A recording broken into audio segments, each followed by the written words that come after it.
Have you ever had a day where you were doing just fine and then you missed one thing? One walk, one meal you planned to make, one quiet time, and your brain went, well, that's over. And somehow that one missed thing became the reason you stopped the whole routine for the week, maybe longer.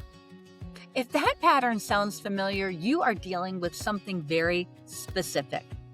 Self-criticism wearing the costume of motivation. Today, we are talking about self-compassion, and I do not mean the fluffy bubble bath version. I mean the practical skill that actually helps you stay consistent.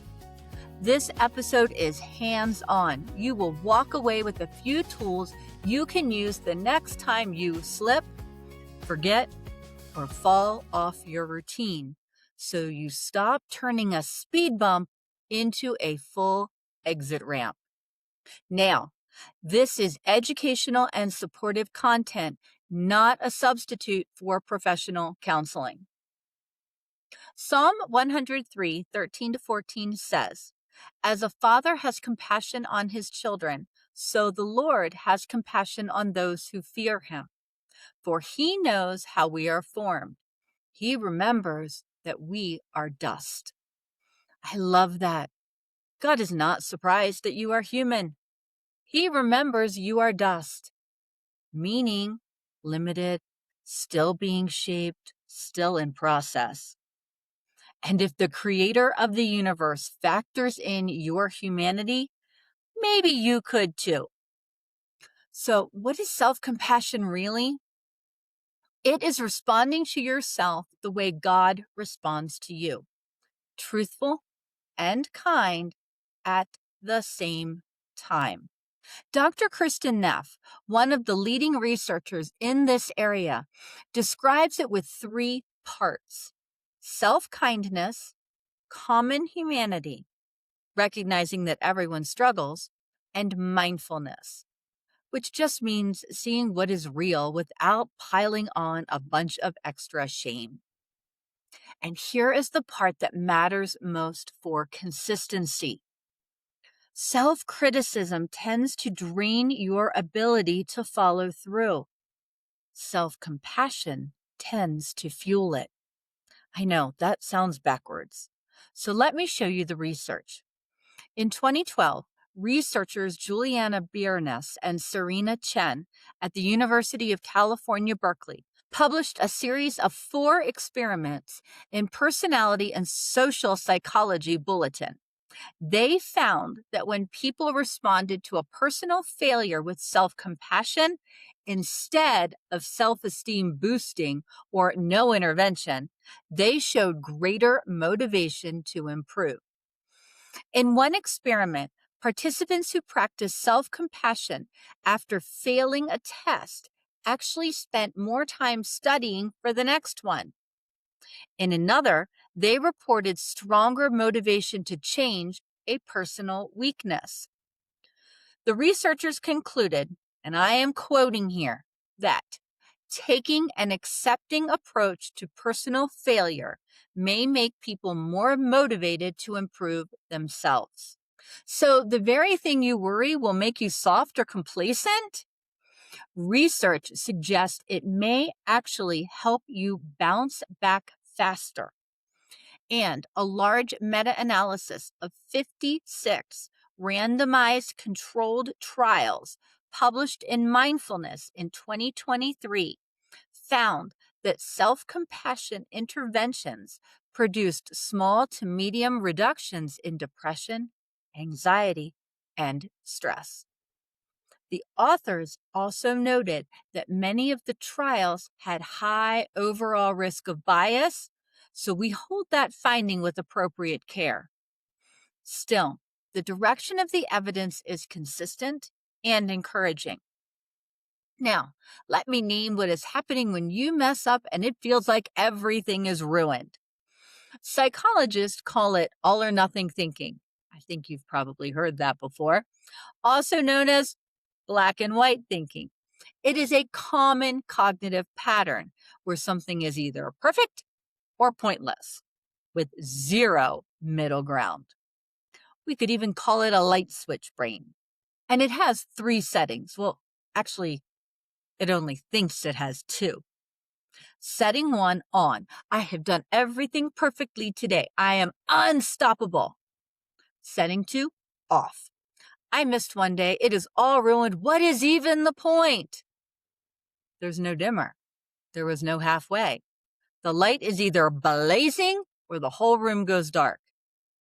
Here is why that is such a problem. A study by Philippa Lally and colleagues at University College London, published in the European Journal of Social Psychology, tracked real people building real habits over 84 days. And they found that missing a single day did not materially affect the habit formation process. One missed day did not erase anyone's progress. So the science says your habit is fine. One missed day is a non-event.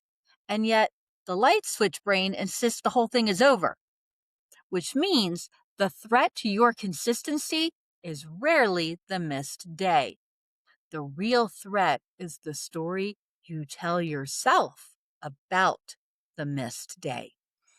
And that is exactly where self-compassion changes the game. If you listened to episode 4 way back in October, we talked about the 80-20 approach to break all or nothing thinking at the cognitive level. Today, we are going deeper into what happens emotionally when you slip and how to respond in a way that actually gets you moving again. What your light switch brain needs is a dimmer switch. And these next 3 tools are how you install one.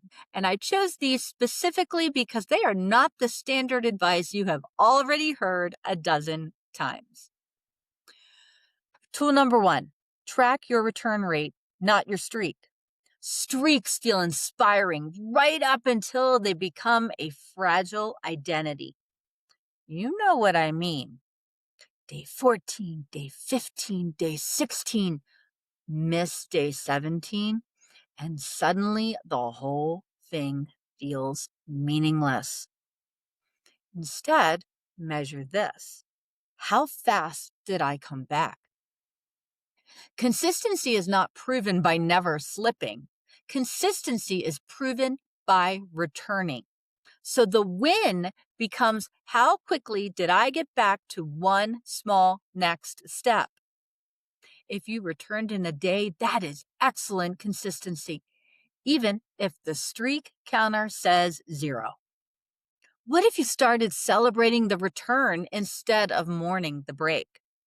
Tool number 2, the 24-hour repair window. When you miss something, instead of punishing yourself or waiting till Monday to start fresh, give yourself a 24-hour window to make one small repair move. 2 minutes is enough. And I want to be specific here. I am not talking about doing the whole routine perfectly the next day.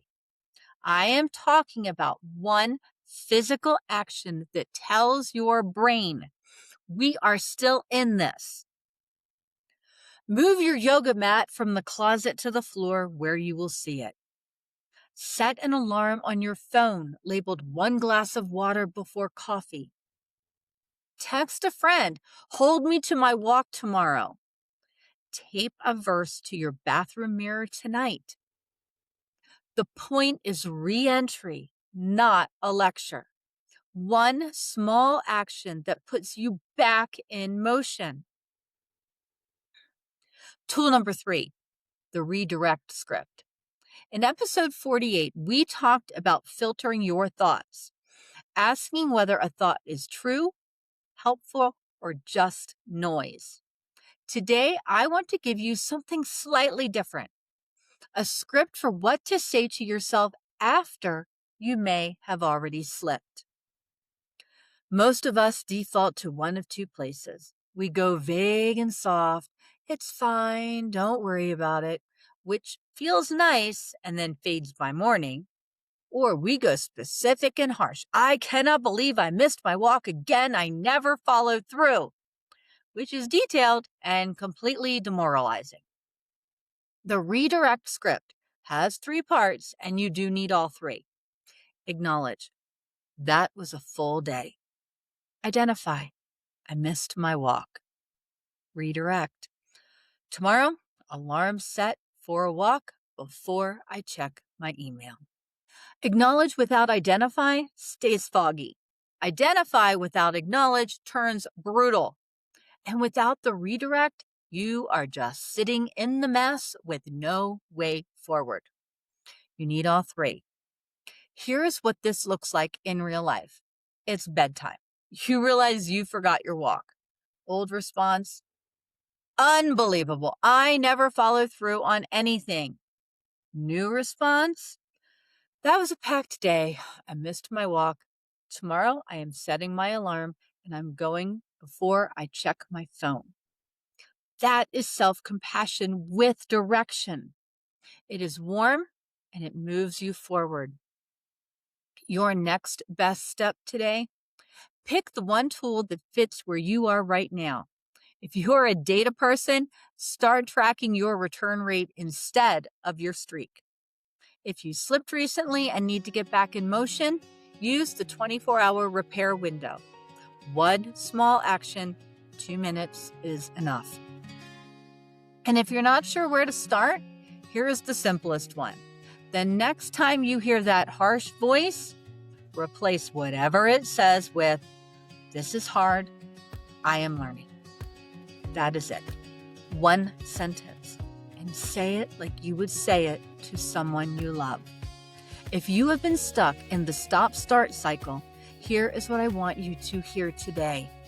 You do not need a perfect streak. You need a faithful, steady return. And God already knows that. Psalm 103 says, He remembers you are dust. That is not an insult. That is the most compassionate thing anyone has ever said about you.